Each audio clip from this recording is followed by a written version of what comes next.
Shalom, salam sejahtera. Perkenalkan, nama saya Kristanti Lodialankui, jurusan Administrasi Bisnis kelas 1C Universitas Nusa Cendana Kupang. Pada hari ini saya akan mereview buku Pengantar Sosiologi karya E.C. Chuff W. Sharrock dan D.W. Frankis dengan judul Perspective in Sociology.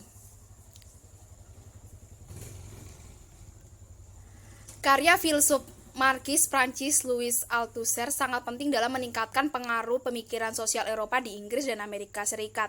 Perkembangan strukturalisme baru ternyata berbeda secara radikal konsepsi ilmu manusia dan ilmu sosial seperti yang terjadi di Prancis, khususnya Parisan. Pendekatan ini tampaknya menawarkan prospek sosiologi ilmiah meskipun dengan cara yang tidak diharapkan siapapun. Karya Althusser ini yang diidentifikasikan sebagai Marxisme struktural tampaknya berpadu sangat menarik. Yang pertama, prospek sosiologi ilmiah otentik. Yang kedua, mengambil hingga tanggal bentuk Marxis. Dan yang ketiga, memiliki implikasi politik yang kuat. Besarnya antusiasme dan kontroversi karya Althusser membuktikan karya modisnya menarik dan banyak dibahas dalam sosiologi. Di samping antusiasme terhadap Marxisme struktural, Althusser berkembanglah sesuatu yang memperbarui perhatian dengan sejumlah pemikiran Marxis yang periode antara perang. Minat baru Marxisme Barat yang sejarahnya kembali ke sekitar waktu Perang Dunia ke-1 dan Revolusi Rusia menandai pergeseran besar menuju politisasi sosiologi. Pemberhentian langsung pekerjaan Marx didasarkan pada pemahaman tentang daripada kritik ketidakadilan, ketidaksetaraan ekonomi dalam masyarakat kapitalis. Namun ekonomi barat modern tidak lagi begitu eksploitatif seperti sebelumnya. Hingga pada akhir abad ke-19 dan kelas pekerja bukanlah revolusioner, militan yang memaksa teori Marx untuk melakukannya. Marxisme barat mengakui dan berusaha memahami fakta-fakta ini. Ia berpendapat bahwa cara berpikir dasar Marx bukanlah dibatalkan oleh perkembangan ini. Memikirkan kembali metode Marx akan memberikan alat untuk menganalisis kondisi masyarakat kontemporer.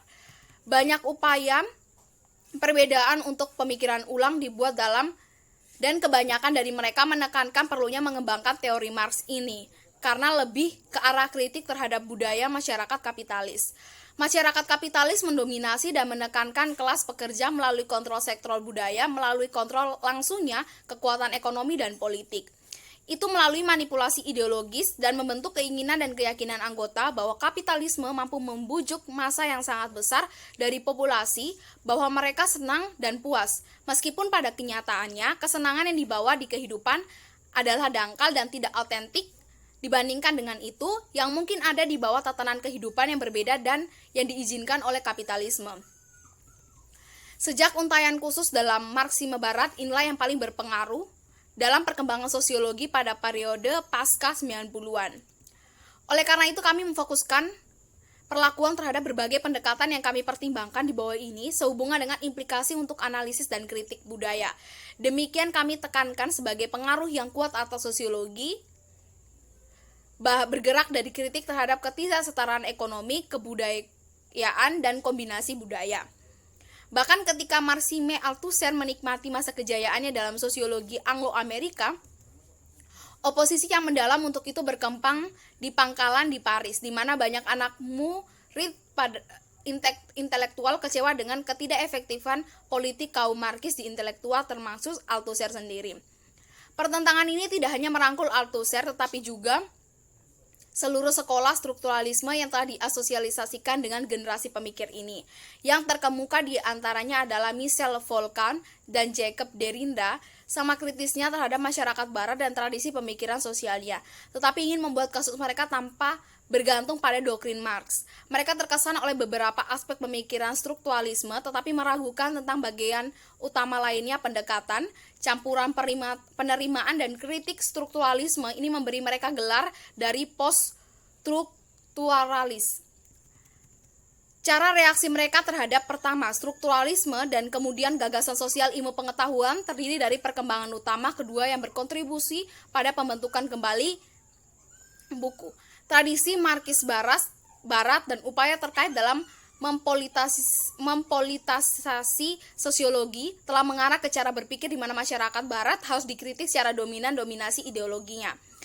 Ide dasarnya adalah bahwa ilmu sosial diperlukan mengungkapkan kebenaran tentang masyarakat dan mengungkap pemalsuan ideologis. Seperti ini salah satu bagi kaum poststrukturalisme. Gagasan bahwa pengetahuan adalah dasar untuk berprestasi, kebebasan melalui reorganisasi masyarakat yang rasional dan berdasarkan sains tampak dengan sendirinya, terutama konsepsi ideologis.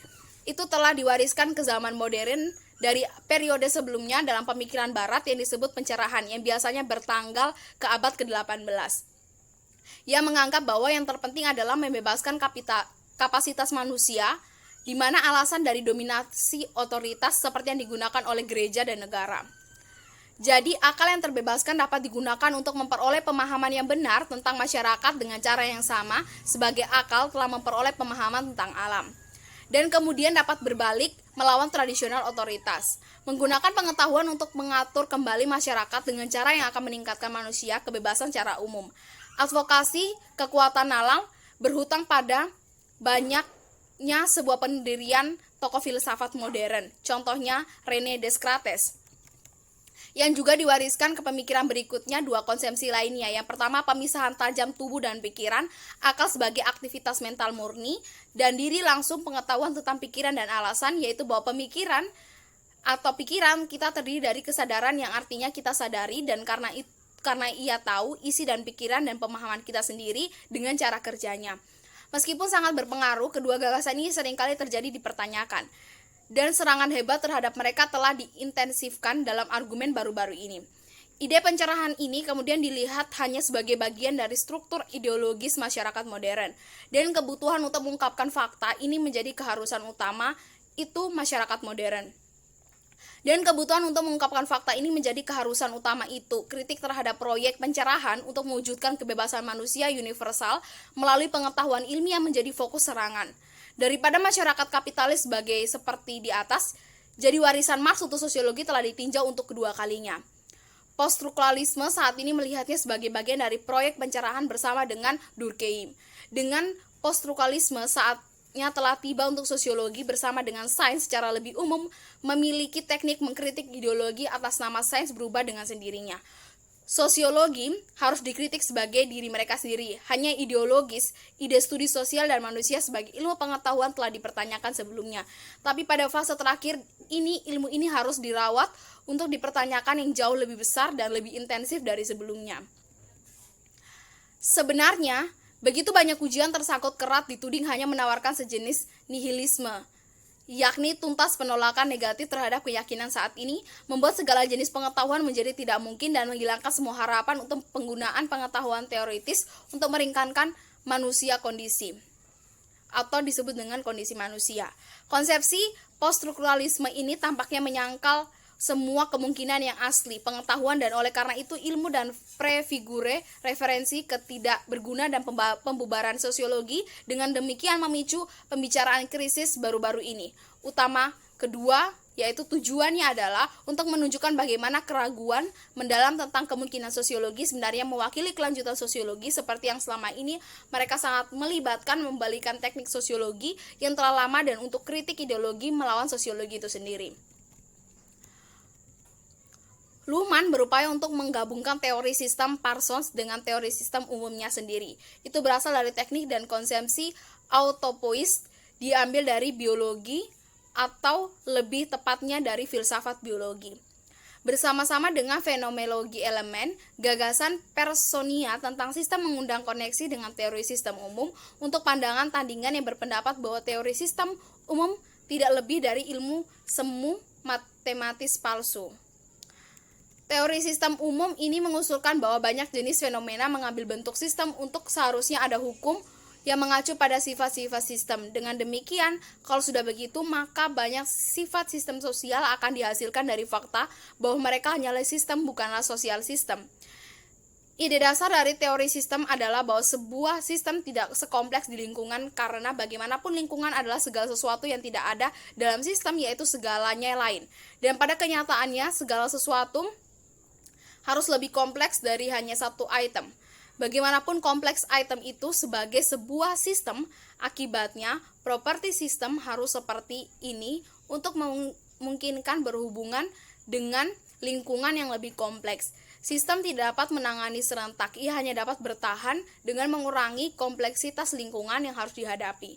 Bagi Luhmann, sistem menurut definisi adalah gabungan dari bagian-bagian yang saling berhubungan.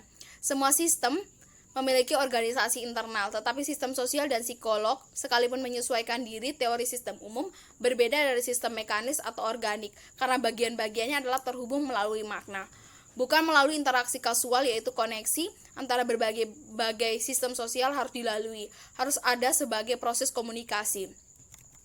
Selain itu, bagian dari sistem sosial tidak hanya ada di koneksi kontemporer, tapi mendapatkan sebagian dari koneksi mereka saat ini dan mereka hubungan ke masa lalu dan ke masa depan.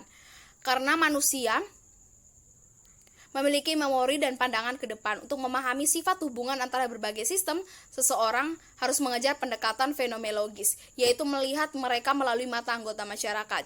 Jadi interkoneksi antara bagian-bagian sistem ada dalam pikiran anggota. Dalam hubungan bermakna yang dilihat orang di antara mereka, produksi dan pelestarian makhluk sistemik, sistem itu menuntun koneksi dalam pikiran individu yang berbeda menjadi sama. Individu harus memahami hal-hal yang sama. Cara adanya struktural sosial prastruktural makna bagi individu, yaitu oleh membentuk interpretasi dan tanggapan yang telah diberikan sebelumnya. Struktur mengurangi kompleksitas situasi aksi.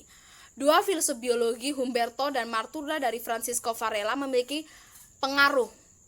Mereka merumuskan gagasan autopoiesis yang dirancang untuk mengidentifikasi file properti penting dari sistem kehidupan. Autopoiesis ini benar-benar gagasan tentang sistem sebagai pengorganisasian diri.